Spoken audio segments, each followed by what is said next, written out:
Selamat datang adik-adik, kembali lagi di Beatsco, pada beat will make you. Gitu. Kita lanjutkan kisah episode ke-7, yaitu dari serial 25 Nabi dan Rasul dalam chapter Nabi Ismail alaihissalam. Siapkan mental Anda, karena sebentar lagi suaranya akan berubah. 3, 2, 1. Nabi Ibrahim alaihissalam. Sampai Nabi Ibrahim yang berhijrah meninggalkan Mesir bersama Sarah, istrinya, dan Hajar, dayangnya di tempat tujuannya di Palestina. Ia telah membawa pindah juga semua binatang ternak dan harta miliknya yang telah diperolehinya sebagai hasil usaha niaganya di Mesir. Jadi Al-Bukhari meriwayatkan daripada Ibnu Abbas radhiyallahu anhu berkata, pertama-tama, yang menggunakan setagi alias setagen ialah Hajar ibu Nabi Ismail. Tujuan untuk menyembunyikan kandungannya dari Siti Sarah yang telah lama berkumpul dengan Nabi Ibrahim alaihissalam, tetapi belum juga hamil. Tetapi walau bagaimanapun juga, akhirnya terbukalah rahasia yang disembunyikan itu dengan lahirnya Nabi Ismail alaihissalam. Dan sebagai lazimnya seorang istri, sebagai Siti Sarah merasa telah dikalahkan oleh Siti Hajar sebagai seorang dayangnya yang diberikan kepada Nabi Ibrahim alaihissalam.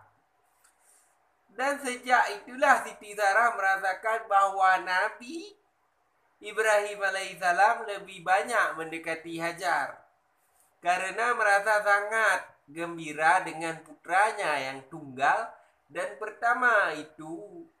Hal ini yang menyebabkan permulaan ada keretakan dalam rumah tangga Nabi Ibrahim alaihissalam, sehingga Siti Sarah merasa tidak tahan hati jika melihat Siti Hajar dan minta pada Nabi Ibrahim alaihissalam supaya menjauhkannya dari matanya dan menempatkannya di lain tempat. Adik-adik, ya,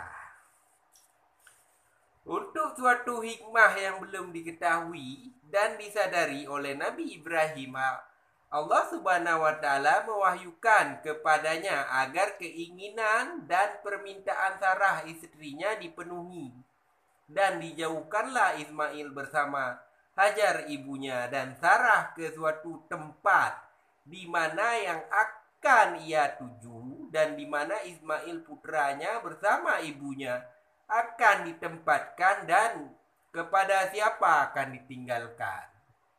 Pergi.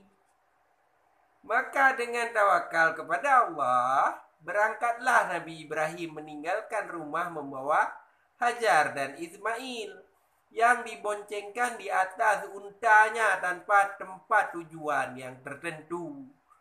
Jadi pergi tanpa tujuan. Ia hanya berserah diri kepada Allah yang akan memberi arah kepada binatang tunggangannya. Dan berjalanlah unta Nabi Ibrahim dengan 3 hamba Allah yang berada di atas punggungnya. Keluar kota, masuk ke lautan, pasir dan padang terbuka di mana terik matahari dengan pedihnya menyengat tubuh. Dan angin yang kencang menghambur-hamburkan debu-debu pasir.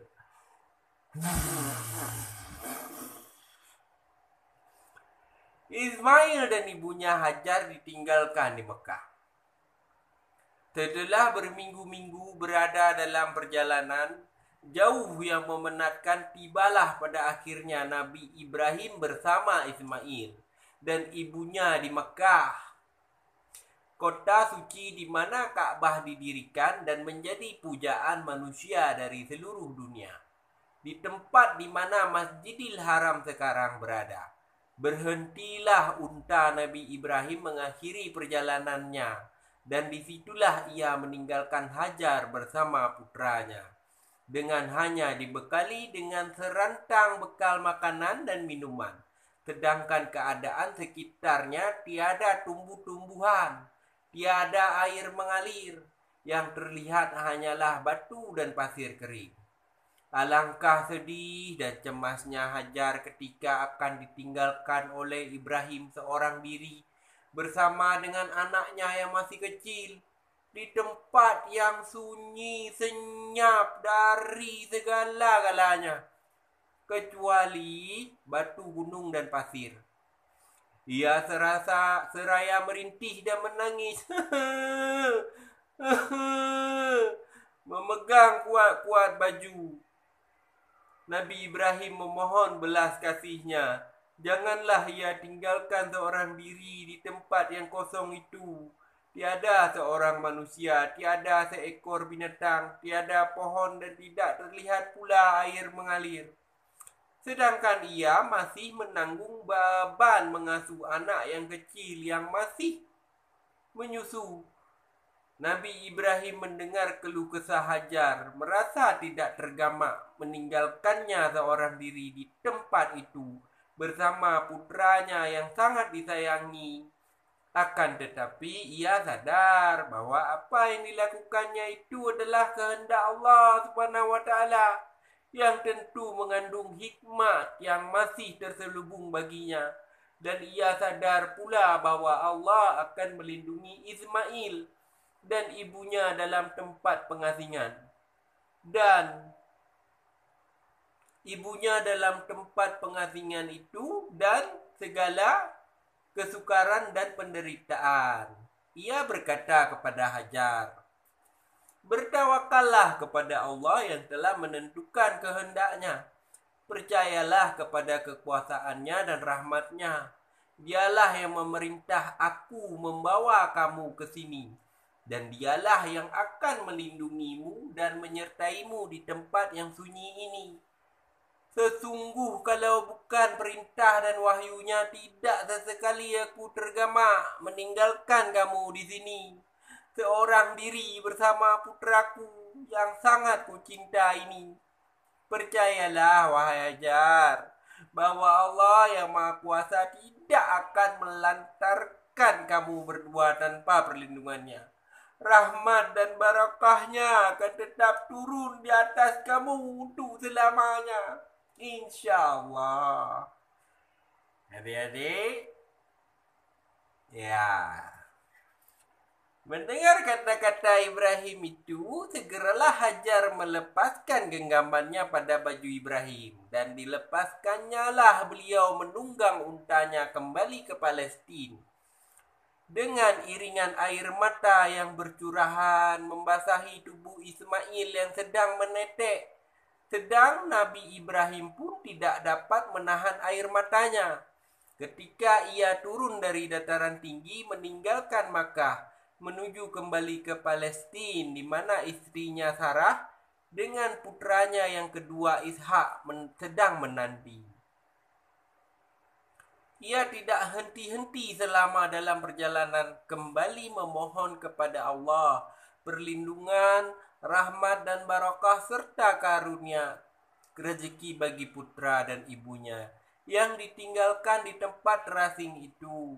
Ia berkata dalam doanya, wahai Tuhanku, aku telah tempatkan putraku dan anak-anak keturunannya di dekat rumahmu, Baitullahil Haram, di lembah yang sunyi dari tanaman dan manusia, agar mereka mendirikan solat dan beribadat kepadamu. Jadikanlah hati sebahagian manusia cenderung kepada mereka, dan berilah mereka rezeki dari buah-buahan yang lezat. Mudah-mudahan mereka bersyukur kepadamu. Nah, adik-adik,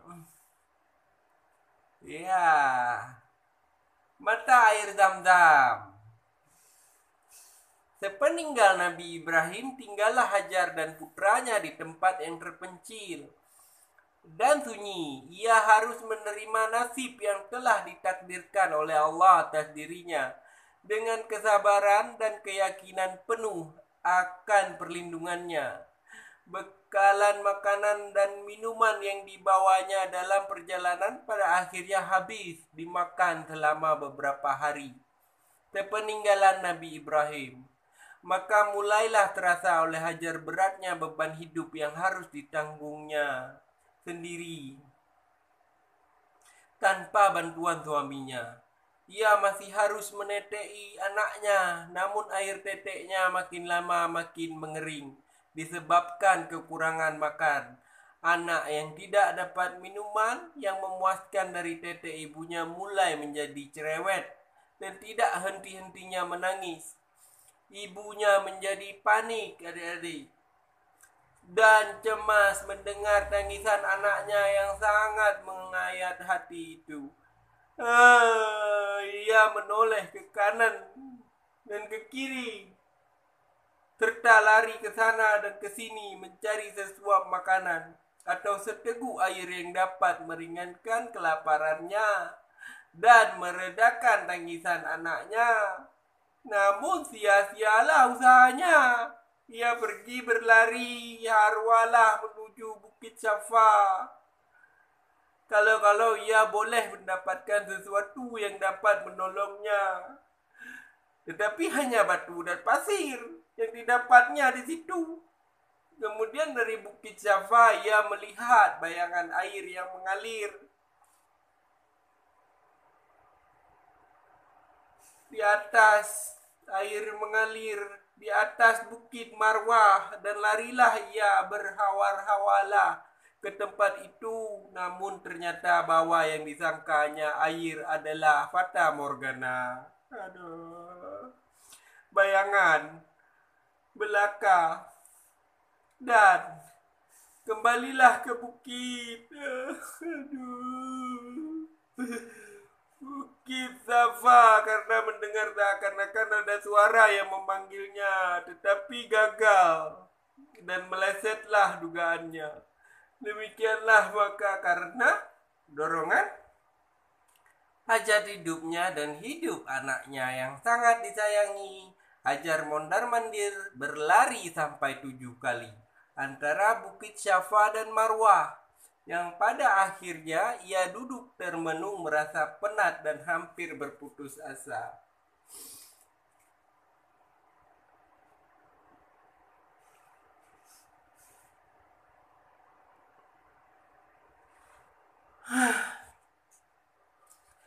Diriwayatkan bahwa selagi Hajar berada dalam keadaan tidak berdaya dan hampir berputus asa, kecuali dari rahmat Allah dan pertolongannya, datanglah kepadanya malaikat Jibril bertanya, "Siapakah sebenarnya engkau ini?" "Aku adalah hamba sahaya Ibrahim," jawab Hajar. "Kepada siapa engkau dititipkan di sini?" tanya Jibril. "Hanya kepada Allah," jawab Hajar. Lalu berkata Jibril, "Jika demikian, maka engkau telah dititipkan kepada Zat yang Maha Pemurah lagi Maha Pengasih, yang akan melindungimu, mencukupi keperluan hidupmu, dan tidak akan mensia-siakan kepercayaan ayah putramu kepadanya." Jadi datang malaikat Jibril, adik-adik, berdialog dengan ibu bunda Nabi Ismail, yaitu Siti Hajar. Kemudian diajaklah Hajar mengikutinya pergi ke suatu tempat di mana Jibril menginjakkan telapak kakinya kuat-kuat di atas tanah, dan segeralah memancur dari bekas telapak kaki itu air yang jernih. Dengan kuasa Allah itulah dia mata air Zam-Zam yang sehingga kini dianggap keramat oleh jemaah haji. Berdesakan sekelilingnya bagi mendapatkan setitik atau seteguk air daripadanya, dan karenanya sejarah mata air itu disebut orang injakan Jibril. Alangkah gembiranya dan lega dada Hajar melihat air yang mancur itu. Segera ia membasahi bibir putranya dengan air. keramat itu. Dan segera pula terlihat wajah putranya segar kembali. Demikian pula wajah si ibu yang merasa sangat bahagia dengan datangnya mukjizat dari sisi Tuhan yang mengembalikan kesegaran hidup kepadanya dan kepada putranya. Sesudah dibayang-bayangi oleh bayangan mati kelaparan yang mencekam dada. Alhamdulillahirrabbilalamin. Bantuan datang tepat pada waktunya, adik-adik. Jadi, yakin. Mancurnya air Zam-Zam telah menarik burung-burung berterbangan mengelilingi daerah itu. Menarik pula perhatian sekelompok bangsa Arab dari suku Jurhum yang merantau dan sedang berkemah di sekitar Mekah. Mereka mengetahui dari pengalaman bahwa di mana ada terlihat burung di udara, niscaya di bawahnya terdapat air. Maka diutuslah oleh mereka beberapa orang untuk memeriksa kebenaran teori ini. Para pemeriksa itu pergi mengunjungi daerah di mana Hajar berada. Kemudian kembali membawa berita gembira kepada kaumnya tentang mata air Zam-Zam dan keadaan Hajar bersama putranya. Segera sekelompok suku Jurhum itu memindahkan perkemahannya ke tempat sekitar Zam-Zam, di mana kedatangan mereka disambut dengan gembira oleh Hajar. Karena adanya sekelompok suku Jurhum di sekitarnya, ia memperoleh jiran-jiran yang akan menghilangkan kesunyian dan kesepian yang selama ini dirasakan di dalam hidupnya, berduaan dengan putranya saja. Jadi datang para pengkemah camping begitu, suku Jurhum, rame pada akhirnya. Jadi Sarah nggak sendiri lagi, Siti Hajar sama Nabi Ismail ya. Hajar bersyukur kepada Allah yang dengan rahmatnya telah membuka hati orang-orang itu cenderung datang meramaikan dan memecahkan kesunyian lembah di mana ia ditinggalkan sendirian oleh Ibrahim. Nabi Ismail sebagai kurban. Nah, ini cikal bakal kita, dek, untuk berkurban pada hari Idul Adha. Nabi Ibrahim dari masa ke semasa pergi ke Mekah untuk mengunjungi dan menjenguk Ismail di tempat pengasingannya bagi menghilangkan rasa rindu hatinya kepada putranya yang ia sayangi, serta menenangkan hatinya yang selalu rungsing bila mengenangkan keadaan putranya. Terdapat ibunya yang ditinggalkan di tempat yang tandus, jauh dari masyarakat kota dan pergaulan umum. Sewaktu Nabi Ismail mencapai usia remajanya, Nabi Ibrahim alaihissalam mendapat mimpi bahwa ia harus menyembelih Ismail putranya. Dan mimpi seorang Nabi adalah salah satu dari cara turunnya wahyu Allah. Maka perintah yang diterimanya adalah mimpi itu harus dilaksanakan oleh Nabi Ibrahim. Ia duduk sejurus termenung memikirkan ujian yang maha berat yang ia hadapi sebagai seorang ayah yang dikaruniai seorang putra yang sejak puluhan tahun diharap-harapkan dan didambakan. Seorang putra yang telah mencapai usia di mana jasa-jasanya sungguh dapat dimanfaatkan oleh si ayah. Seorang putra yang diharapkan menjadi pewarisnya dan penyambung kelangsungan keturunannya. Tiba-tiba harus dijadikan kurban dan harus direnggut nyawa oleh tangan si ayah sendiri. Nabi Ibrahim bermimpi Allah menyuruh menyembelih anak dan putranya sendiri, yaitu Nabi Ismail, dek. Adik. Iya. Namun, ia sebagai seorang nabi, pesuruh Allah dan pembawa agama yang seharusnya menjadi contoh dan teladan bagi para pengikutnya dalam bertaat kepada Allah, menjalankan segala perintahnya dan menempatkan cintanya kepada Allah di atas cintanya kepada anak, istri, harta benda, dan lain-lain. Ia harus melaksanakan perintah Allah yang diwahyukan melalui mimpinya. Apapun yang akan terjadi sebagai akibat pelaksanaan perintah itu. Sungguh amat besar ujian yang dihadapi oleh Nabi Ibrahim.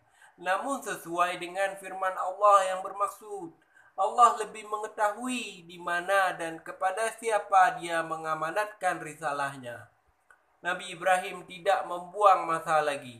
Berazam, niat, tetap akan menyembelih Nabi Ismail putranya sebagai kurban sesuai dengan perintah Allah yang telah diterimanya. Dan berangkatlah serta-merta Nabi Ibrahim menuju Mekah untuk menemui dan menyampaikan kepada putranya apa yang Allah perintahkan. Jadi sekalinya datang ayah Nabi Ismail untuk menyembelih yang tadinya rindu tapi harus dibuang karena perintah Allah seperti itu. Nabi Ismail sebagai anak yang soleh yang sangat taat kepada Allah dan bakti kepada orang tuanya. Ketika diberitahu oleh ayahnya maksud kedatangannya, kali ini tanpa ragu-ragu dan berfikir panjang, berkata kepada ayahnya, "Wahai ayahku, laksanakanlah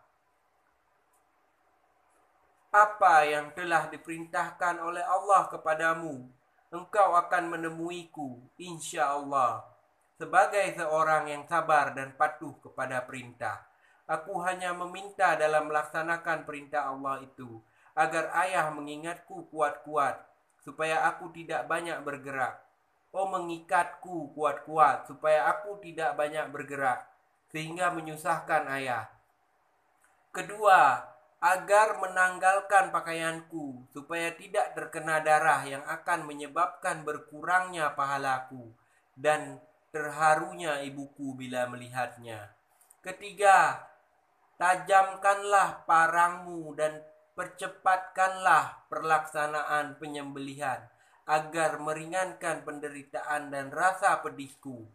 Keempat, dan yang terakhir, sampaikanlah salamku kepada ibuku. Berikanlah kepadanya pakaianku ini untuk menjadi penghiburnya dalam kesedihan dan tanda mata serta kenang-kenangan baginya dari putra tunggalnya. Kemudian dipeluknyalah Ismail dan dicium pipinya oleh Nabi Ibrahim seraya berkata, "Bahagialah aku mempunyai seorang putra yang taat kepada Allah, bakti kepada orang tua, yang dengan ikhlas hati menyerahkan dirinya untuk melaksanakan perintah Allah." Begitu sedihnya cerita ini. Antara ayah dan anak saling mengikhlaskan. Kita lanjut. Saat penyembelihan yang mengerikan telah tiba, diikatlah kedua tangan dan kaki Ismail, dibaringkanlah ia di atas lantai, lalu diambillah parang tajam yang sudah tersedia, dan sambil memegang parang di tangannya, kedua mata Nabi Ibrahim yang tergenang air berpindah memandang dari wajah putranya ke parang yang mengkilap di tangannya. Seakan-akan pada masa itu hati beliau menjadi tempat pertarungan antara perasaan seorang ayah di satu pihak dan kewajiban seorang rasul di satu pihak yang lain. Pada akhirnya dengan memejamkan matanya, parang diletakkan pada leher Nabi Ismail dan penyembelihan dilakukan. Akan tetapi apa daya, parang yang sudah demikian tajamnya itu ternyata menjadi tumpul di leher Nabi Ismail dan tidak dapat berfungsi sebagaimana mestinya dan sebagaimana diharapkan. Jadi terjadi keanehan, begitu pedang ditaruh di leher, pedang ini menjadi tumpul tiba-tiba atas kuasa Allah Subhanahu wa taala. Kejadian tersebut merupakan suatu mukjizat dari Allah yang menegaskan bahwa perintah pengorbanan Ismail itu hanya suatu ujian bagi Nabi Ibrahim dan Nabi Ismail. Sampai sejauh mana cinta dan taat mereka kepada Allah. Ternyata keduanya telah lulus dalam ujian yang sangat berat itu. Nabi Ibrahim telah menunjukkan kesetiaan yang tulus dengan pengorbanan putranya untuk berbakti melaksanakan perintah Allah. Sedangkan Nabi Ismail tidak sedikit pun ragu atau bimbang dalam memperagakan kebaktiannya kepada Allah dan kepada orang tuanya dengan menyerahkan jiwa raganya untuk dikorbankan. Sampai-sampai terjadi seketika merasa bahwa parang itu tidak lut, memotong lehernya. Berkatalah ia kepada ayahnya, "Wahai ayahku, rupa-rupanya engkau tidak sampai hati memotong leherku karena melihat wajahku. Cobalah telangkupkan aku dan laksanakan tugasmu tanpa melihat wajahku." Akan tetapi parang itu tetap tidak berdaya mengeluarkan setitik darah pun dari daging Ismail, walau ia telah ditelengkupkan dan dicoba memotong lehernya dari belakang. Dalam keadaan bingung dan sedih hati karena gagal dalam usahanya menyembelih putranya, datanglah kepada Nabi Ibrahim wahyu Allah dengan firman-Nya, "Wahai Ibrahim, engkau telah berhasil melaksanakan mimpimu. Demikianlah kami akan membalas orang-orang yang berbuat kebajikan." Kemudian sebagai tebusan ganti nyawa Ismail telah diselamatkan itu, Allah memerintahkan Nabi Ibrahim menyembelih seekor kambing yang telah tersedia di sampingnya, dan segera dipotong leher kambing itu oleh beliau dengan parang yang tumpul di leher putranya Ismail itu. Dan inilah asal permulaan sunnah berkurban yang dilakukan oleh umat Islam pada tiap hari raya Idul Adha di seluruh pelosok dunia. Dahsyat sekali adik-adik, perjuangan seorang anak dan ayah menjalankan perintah Allah dan cinta kepada orang tua juga anaknya akan memberi kesan dan pesan moral mendalam secara Islami oleh kita semua. Apa Agam signing out. Assalamualaikum.